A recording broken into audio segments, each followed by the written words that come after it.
Hey, it's Greg here. Check it out. Inokraft Drizzle, no, not D1. Pro. That's right. And it's legit. So, yeah. I can't tell you how I got my hands on this. All right? I don't want to get anybody in trouble. I can tell you, Inokraft did not send this to me to do a YouTube review on. No. I haven't seen any other videos on this. I haven't heard any chatter about this since the announcement several months ago that Inokraft was coming out with a Pro and a Lite. And I'll get into some of those differences later in the video. But right now, there it is. That's right. Whew. Check it out.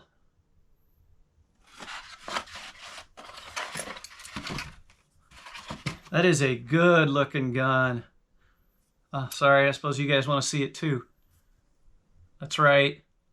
The Inokraft. It's still an LVLP, low volume, low pressure, just like the D1. And as I understand, well, the Lite is supposed to be like that too, but I don't have one of those in my hand.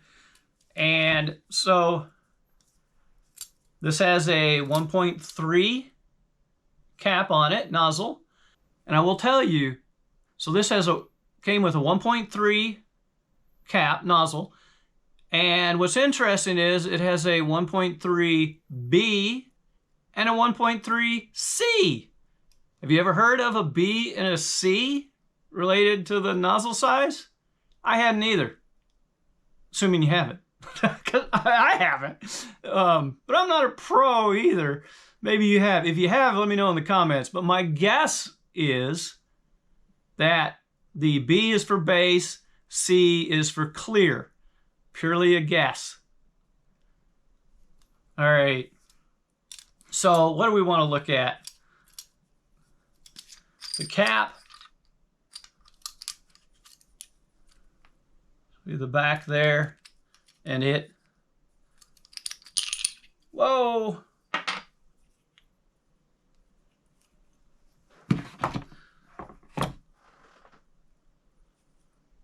All right, and that goes like so. Let's try not to lose pieces and break it before I even get a chance to test it.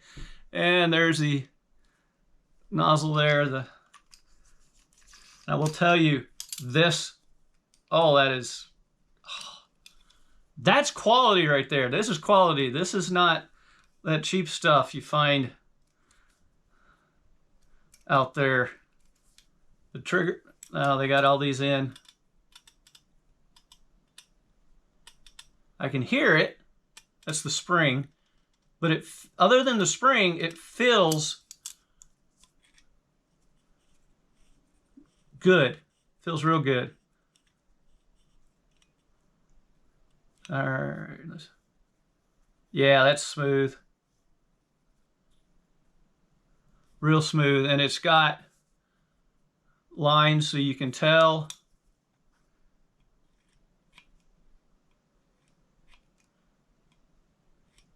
Clear differentiation between the air and the paint. The size fits my hand well. It's a little smaller than some others. The trigger doesn't quite go out as fast as I'd like. That may just be because it's new.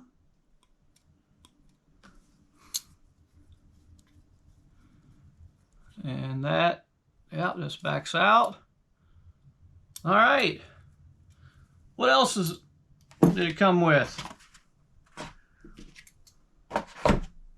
Now, I should tell you, I will put a link in the description if and when one becomes available.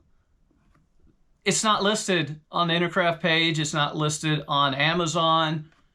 So I'll put a link to the Amazon one once it's listed.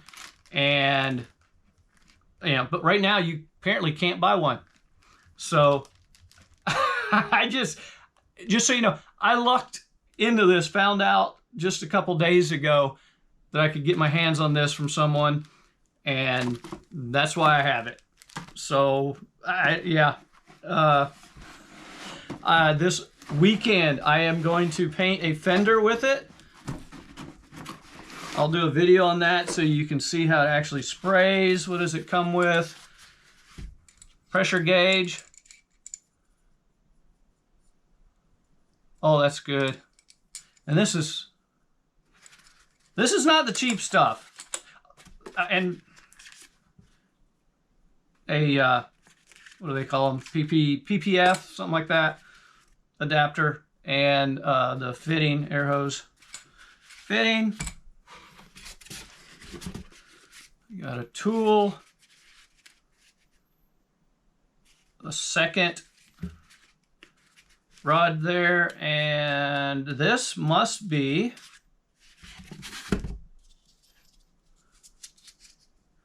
this is the other, check it out, that's the other nozzle. 1.3C. So I'll bet you the other one says 1.3B. And help me out here. You think that's base versus clear? That's the only thing I can think of. Did I put that in right? I don't know. Man, this is nice stuff. Here, let's see what's in this. Oh man. It's sealed. Be right back. All right. Let's take it out. Okay, you got a brush. Apparently I cut the bottom and didn't realize it.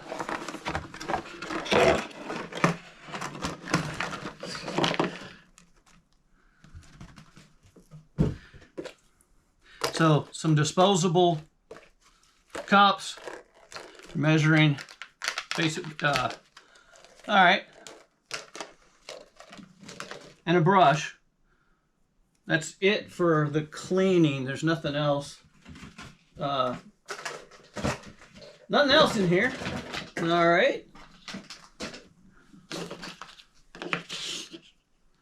So those are useful. And we got the manual. And I'll just real quickly, trying to keep this short, but obviously it's already gone long. You got like a quick start thing.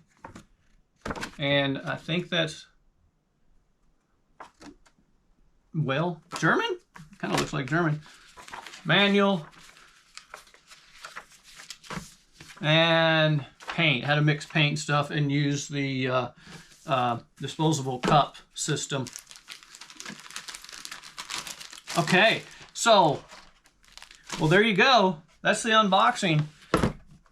All right, well, that was longer than I expected just for the unboxing, but there's quite a bit to it.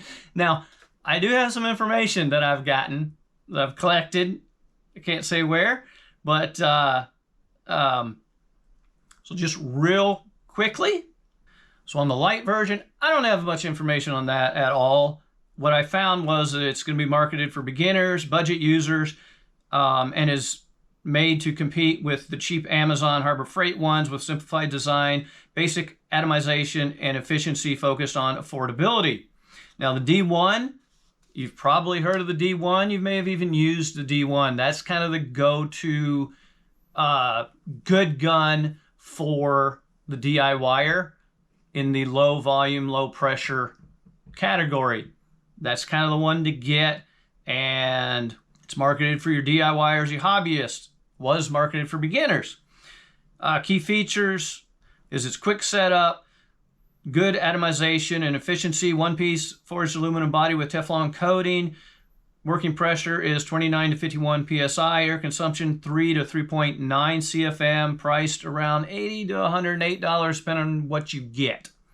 So for the Pro, it's being marketed for the experienced professional.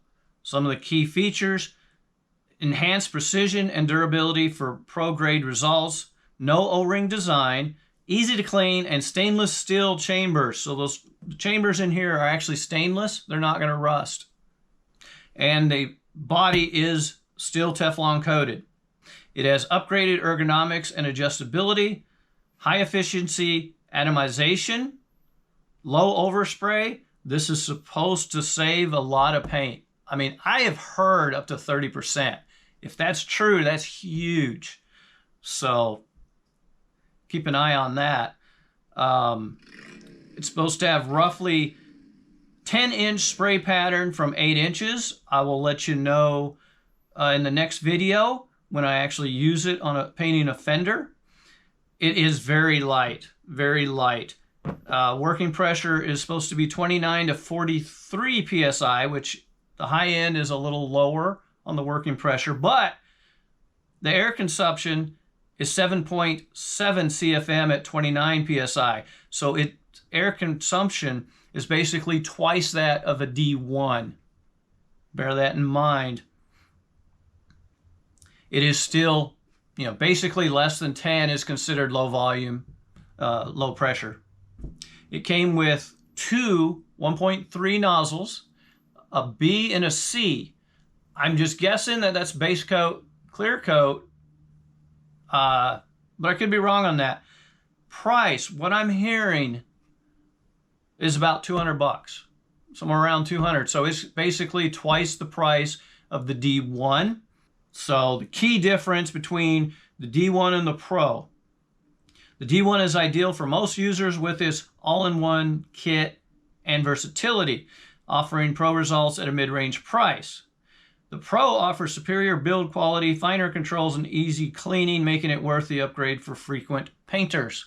It should make sense, your experienced pro versus your DIYer. It doesn't paint that often. So, all right. Well, I hope that was helpful. I mean, the build quality on this is really good. I mean, really good. When they say pro, yeah, it is actually pro build quality. Really smooth. The only thing that I'm a little concerned with is that trigger pull. That first right there, it's a little slow going back. That may just be because it's new and it's actually working better left-handed. So anyway, if that was helpful, please like, subscribe, comment, and let me know in the comments, would you go with the Pro or would you go with the D1? Or would you go with the Lite if they come out with it? And why? All right. Take care and God bless.